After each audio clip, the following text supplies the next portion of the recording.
आज मी परत बनवले होते मस्त असे हेल्दी लाडू. तर हेल्दी लाडू बनवण्यासाठी मी इथं 1 वाटी शेंगदाणे घेतले, 1 वाटी खारीक घेतली होती, खारीक फोडून बिया काढून घेतलेली होती, 1 वाटी इथं बदाम घेतले मी, आणि काजू होते अर्धी वाटी, तर काजू घेतले, आणि खोबरं होतं थोडंसं तर खोबरं घेतलं, आणि तीळ पण मी वापरणार होते घरात तीळ. तर नंतर सुंठ होती तर ती पण किसून टाकणार होती.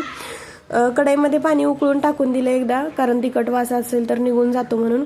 नंतर मग शेंगदाणे होते ते भाजायला ठेवले. तोपर्यंत मग खोबरं किसून घेतलं, शेंगदाणे छान भाजले, खरपूस किस काढून ठेवले साईडला, आणि नंतर मग तीळ भाजून घेतले. जे पदार्थ कोरडे भाजायचे ते आधी भाजून घेतले. आता तुपाचे पदार्थ भाजायचे होते, तर तुपावरती काजू आणि बदाम छान असे क्रिस्पी करून घेतले, आणि ते छान असे भाजले गेले की मग ते काढून घेतले ताटामध्ये.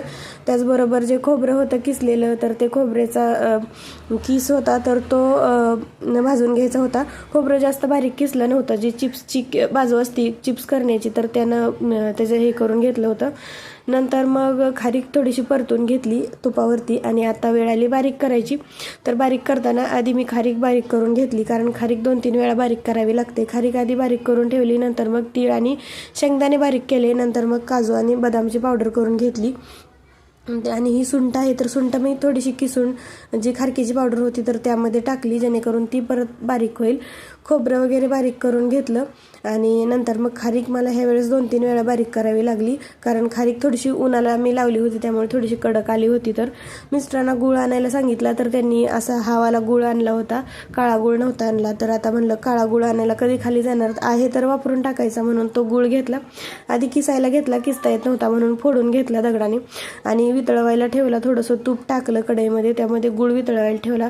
वितळून घेतलेला गुळ आहे तर तो पुरणाच्या चाळणीनं नितळून घेतला, यामध्ये असं गाळून घेतला, आणि गाळून घेतलेला जो गुळ होता त्यामध्ये ही सगळी पावडर घातली, छान अशी मिक्स केली पातेल्यामध्ये. आणि नंतर मग छान असं मिक्स केलं की ते एकत्र करून घेऊन एका ताटामध्ये काढून घेतलं, आणि ताटामध्ये छान असं मिक्स होतं सगळं, गुळ वगैरे सगळीकडे लागतो म्हणून. एका साईडला असं जास्त गोड किंवा एकीकडे सपक असं होत नाही.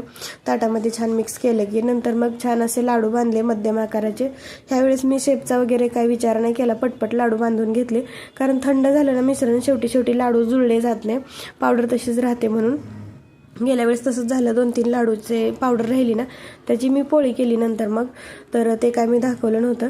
नंतर पटपट असे लाडू बांधून घेतले मध्यम आकाराचे, आणि छान असे ताटामध्ये ठेवले थंड व्हायला, कारण मी गरम गरम बांधले होते. नंतर डब्यामध्ये भरून ठेवले. आवडला तर एक लाईक नक्की करा. Bye bye. वाटलं उद्या बनवते शेंगदाण्याचं लाडू, आज बनवला. हो का?